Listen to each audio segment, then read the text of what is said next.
TV UNAM es un medio de comunicación que promueve el diálogo, la diversidad y la libertad de expresión en un marco crítico y respetuoso. Los comentarios expresados en su programación reflejan la opinión de quienes la emiten y no de quien la difunde.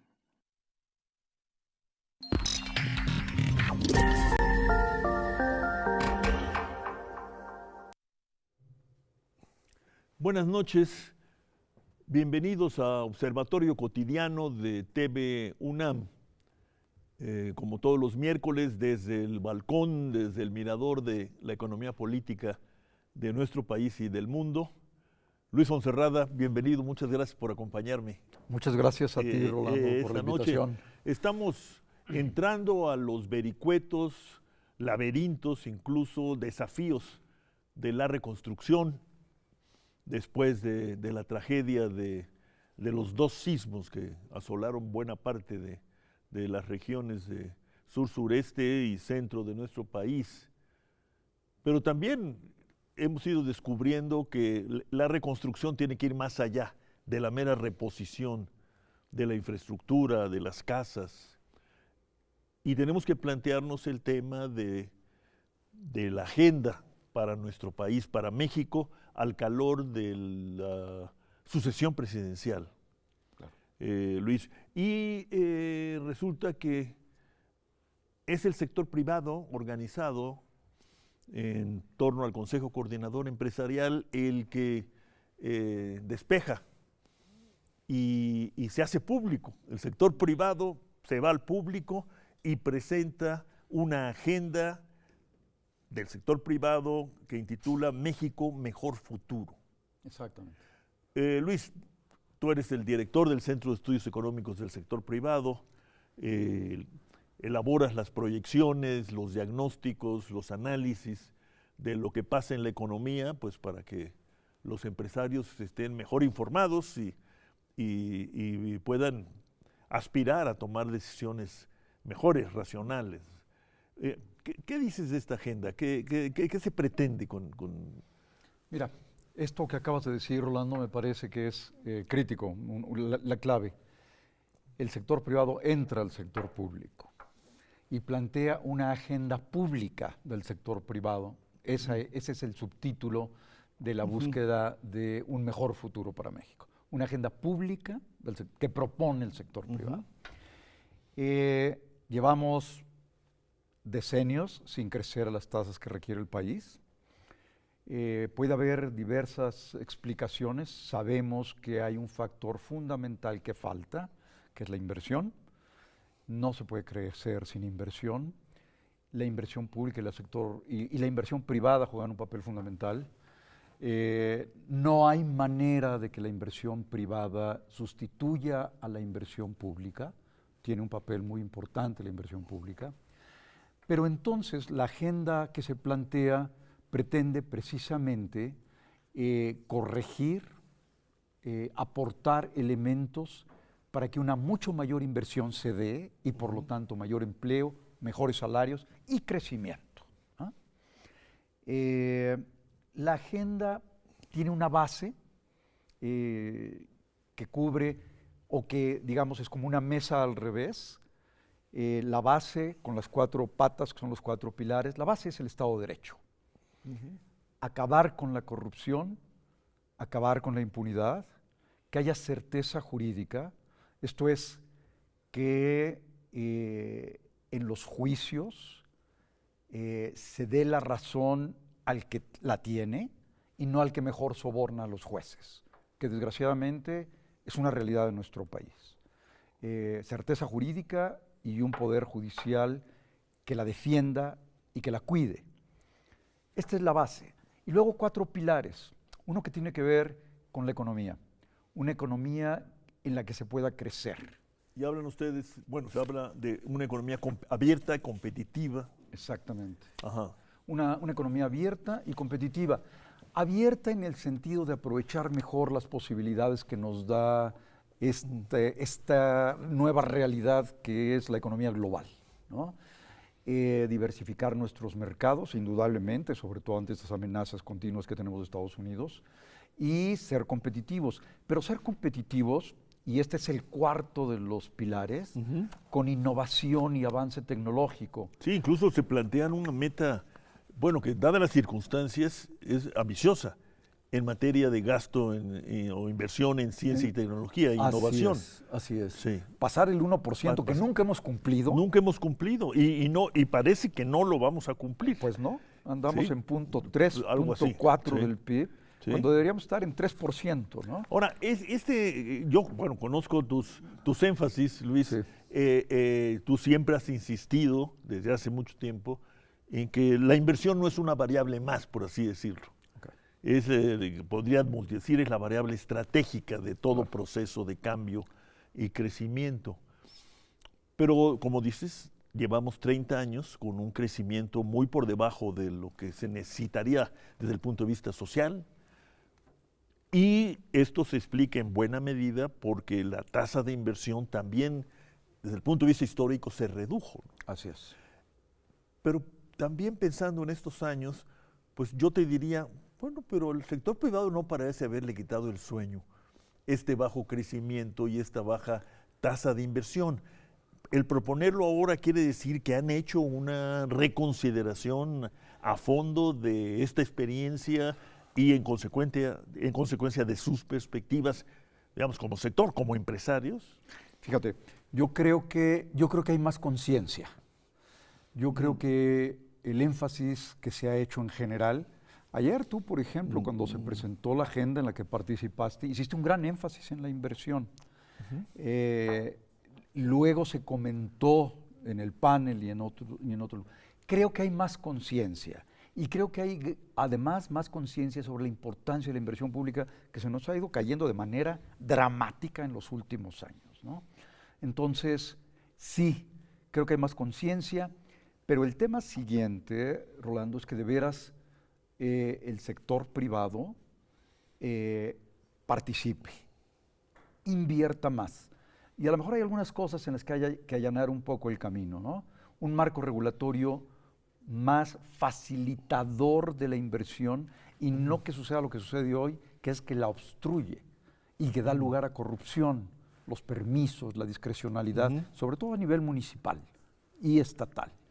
Entonces, bueno, pero por otro tipo, lado, si no hay una regulación y una vigilancia, pues enfrentamos tragedias como las que hemos enfrentado en esta Ciudad de México en estos días, ¿no? Por supuesto. Entonces tiene que haber una regulación inteligente que permita la inversión, pero que regule, ¿no? Que regule inteligentemente, que ponga los límites y que vea qué sucede. Y que no pueda ser modificada por sobornos, que es lo que sucede, ¿no? Y por supuesto, el sector privado participa tanto en los sobornos como el que los recibe, ¿no? Sí, se necesitan dos para el tango, ¿no? Así es. Sí. Yo escuchaba a alguien que decía, se necesitan tres. El que soborna, el que es sobornado y la sociedad que lo permite. Claro, sí, y llegamos a extremos de festejo, incluso. Bueno, ¿no? claro, sí. Es increíble, ¿no? Sí.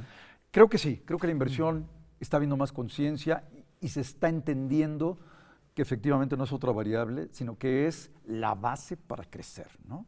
No puedes generar empleos si no hay inversión.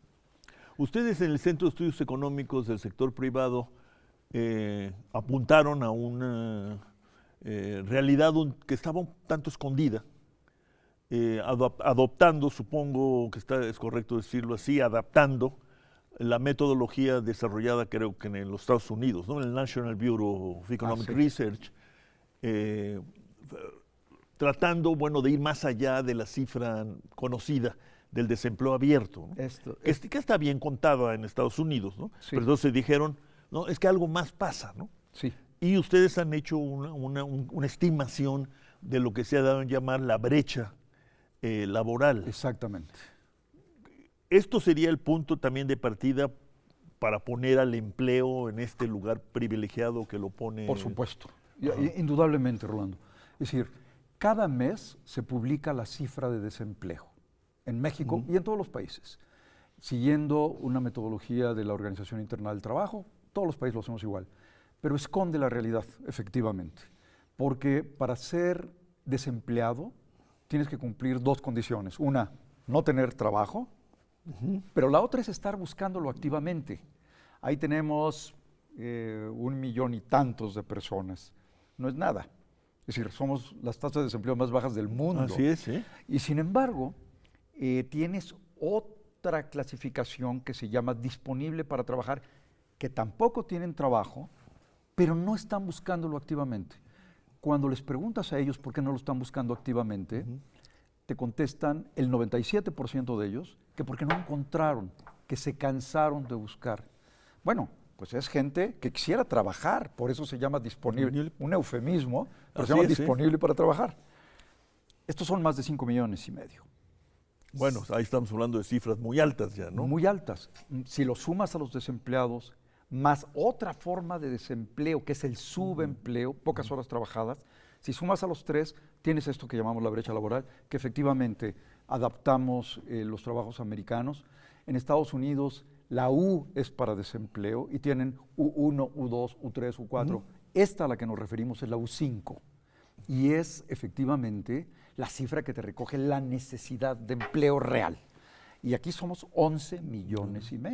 Eso sí ya nos habla de un desperdicio social y económico. Tremendo, ¿no? Y además de carencias serias en la sociedad y tienes pues el 10% de la población con necesidad de empleo y el 20% prácticamente de la fuerza laboral que está parada, ¿no?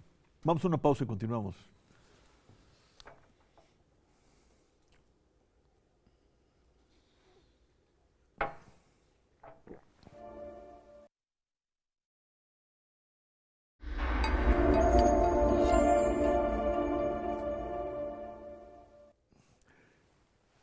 Inversión que falta. Empleo casi pleno, pero con una carga de no empleo, de inempleo, brecha laboral, muy abultada. Muy abultada. Muy abultada. Y desde ese contexto, pero del que abre la agenda México Mejor Futuro, pues tendríamos que incorporar, pienso yo, Luis, lo que el mundo ha redescubierto en los últimos años y con particular ansiedad en los años de la Gran Recesión y su secuela. Hasta la señora Lagarde nos habla de eso todos los días, nada menos desde el Fondo Monetario Internacional. Hay un tema central de desigualdad en el mundo y hay desigualdad en México. Lo sabemos, lo contamos. ¿Cuál es la perspectiva desde este mirador de el sector privado yendo al público, ¿no? De acuerdo. Mira, yo diría que hay dos temas fundamentales ahí. Uno es, requerimos generar empleo. Empleo y mejores salarios son un camino fundamental para mejorar esta desigualdad que existe en nuestro país, que es enorme. Pero ahí también requerimos la inversión pública. Es decir, la inversión privada no solamente es suficiente, la inversión pública crea conectividad, complementa a la privada, la induce y es fundamental. Así que tenemos que entrar a la parte pública para exigir que cambie el presupuesto que viene sacrificando la inversión pública en infraestructura sistemáticamente. El año próximo vamos a tener menos de la mitad de lo que se invertía hace 5 años. No es posible. Y el gasto se ha ido y se ha desviado a otras cosas. Ese es un tema fundamental. Y por supuesto que el sector privado va entendiendo esto de mejor manera cada vez. Y es un tema serio, porque efectivamente hay que distribuir para crecer y hay que crecer para seguir distribuyendo, Así es, sí. que es esta frase que tú usas tanto, Sí, ¿no? sí. Y que me gusta mucho. Pero hay otro tema fiscal muy importante, gasto e ingreso. El Gini, que es este coeficiente que mide la desigualdad, que va de 0 a 1, mide la desigualdad en los países. En todos los países de la OECD, incluyendo a México, antes de impuestos y de gastos en subsidios y transferencias, está en 0.5, a la mitad. Sin embargo, en los países de la OECD, después de impuestos y transferencias, cae 20 puntos a 0.3. En el caso de México, si cae, cae 1. No puede ser. Es decir, nuestro sistema fiscal por impuestos y por gasto no aporta, no reduce la desigualdad. No es redistributivo. No es redistributivo. El problema es que tampoco es muy recaudatorio, que digamos, ¿no? Ese es el otro tema también. Así. Efectivamente. Y eso nos lleva, Luis, ahora que hablamos, el sector privado va al público. ¿Qué hacer con él? Hablan aquí de una reforma del Estado. Sí. El doctor Diego Valadez, por ejemplo, nuestro consagrado jurista, constitucionalista, ¿Cómo no? ha insistido mucho en que en efecto la reforma del Estado en la que soñábamos y pensábamos tener pronto gracias a la democratización, se quedó trunca porque no se avanzó en algo que él llama la reforma del ejercicio del poder, es decir, la reforma del poder. Ahí no hemos avanzado y los ejemplos que da, ¿no? Los secretarios de Estado no son responsables más que ante el presidente de la República. El Congreso no tiene facultades para llamarlos a comparecer a comisiones o a plenos cuando así lo disponga. Y muchos más son ejemplos, en este caso superficiales. ¿Cuál crees tú que puede ser la ruta para avanzar en esto que él llama la reforma del poder y que me parece que sí es acertado, incluso el término, ¿no? Sí, porque esto que tú dices, la inversión pública llega a sus mínimos históricos. Bueno, pero alguien lo decidió, ¿no? Claro. Y tú y yo no. Claro. Y además nos enteramos cuando nos dice el Ejecutivo, así va a ser. Exacto. No siente uno que haya habido un proceso, ¿no? ¿Cómo abordamos el tema? Rolando, creo que esa es la pregunta del siglo. Mira, no hay rendición de cuentas, o más allá, no hay responsabilidad del ejercicio, ¿no? Hay una impunidad absoluta sobre el ejercicio del poder. O sea, creo que es una impunidad muy grave. ¿Con qué derecho sacrificas la inversión? La infraestructura, por así decirlo, es el asfalto al futuro, ¿no? La conectividad. ¿Con qué derecho se toman esas decisiones? Y el presupuesto se enfoca a programas asistenciales que no redujeron la desigualdad, que no redujeron la pobreza, ¿no? Que sin duda fueron electorales en gran parte. ¿Cómo hacerlo? Yo creo que tiene muchas partes. No voy a poder cubrir todas, además no sé de todas. Pero creo que la parte del federalismo hay que revisarla. La relación del Ejecutivo Federal con los estados hay que revisarla. Hoy se llevan una enorme cantidad de dinero sin ninguna rendición de cuentas. No sabemos en qué se aplica. No hay homogeneidad entre las cuentas federales de finanzas públicas y las de los estados, las locales. No puede ser. Entonces no sabes qué sucede. Ese es un tema muy serio. Pero el federal también tiene otro tema muy serio y ahora en el 18 lo vamos a ver. Sistemáticamente, a partir del marco macroeconómico que se plantea, cuánto va a crecer el PIB, la inflación, cómo va a ser la balanza de pagos, se calculan los ingresos. Y el gobierno sistemáticamente lo subestima. Nosotros creemos que para el 18 puede haber más de 200,000 millones de pesos, o sea, un punto más del PIB en ingresos que están proponiendo que no se van a dar, pero no hay manera de que no se den, ¿no? Están amarrados al desempeño. A agosto de este año ya se cumplió lo que están proponiendo para el 18. Y a agosto de este año apenas va el 60%. Sí. Es decir, viene otro 40%. Bueno, esto es muy importante porque es una falta terrible donde no hay rendición de cuentas. Consiste en esto. México con Estonia somos los únicos dos países donde el Ejecutivo puede disponer de los ingresos adicionales no presupuestados las veces que quiera, en los montos que quiera y para lo que quiera. Es uno de los famosos transitorios, ¿verdad? Del decreto de aprobatorio del presupuesto, si no me equivoco. Sí, y entonces, ¿de veras no se rinden cuentas sobre los ingresos adicionales? Este es el ejercicio del poder que tenemos que modificar. Me parece muy importante y pertinente volviendo a mi cuestión inicial, la reconstrucción. Con eso que acabas de decir, Luis, no se puede decir que no tenemos recursos para hacer una reconstrucción, digamos, digna, a la altura de las normas internacionales, que las hay, de las convenciones internacionales. Bueno, ¿no? Si la reconstrucción fuera 60,000 millones, ¿sí? Vamos a tener el triple de eso. Exacto, sí.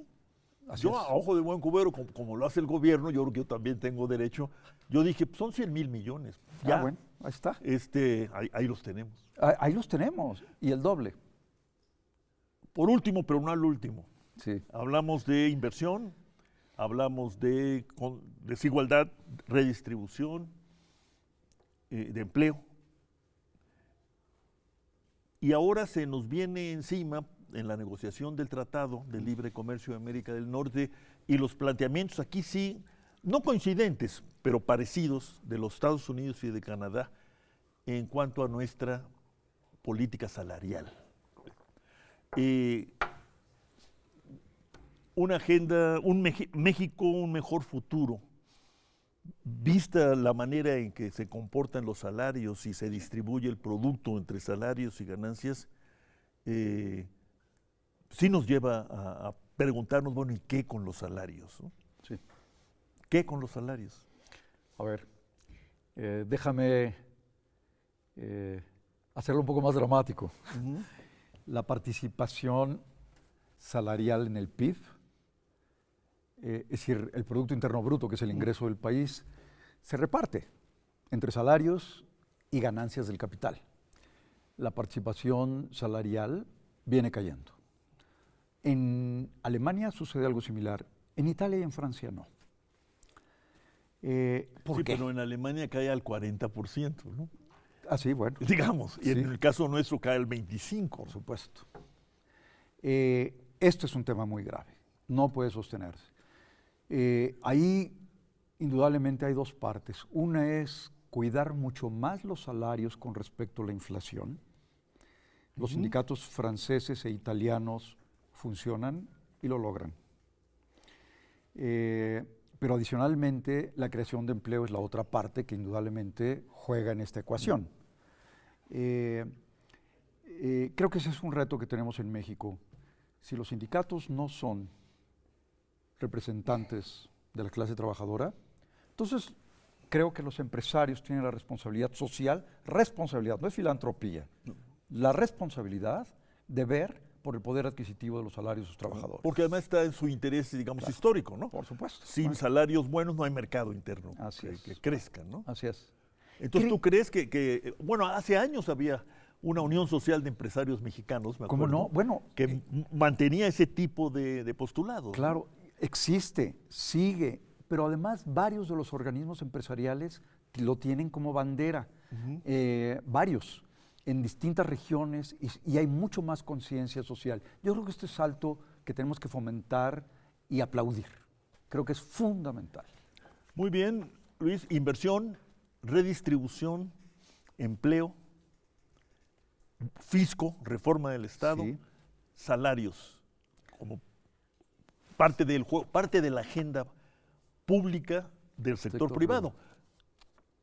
Sigamos la pista, tomémosle el pulso en estos meses, que van a ser meses álgidos, y vayamos viendo qué tanto podemos convertir esta agenda, o parte de sus contenidos, en una agenda pública. No solo la agenda pública del sector privado, la agenda pública para México, ¿no? Exactamente. Pues espero que nos acompañes en esta seguimiento. La vida. Y muchas gracias por esta conversación. Gracias a ti, Rolando.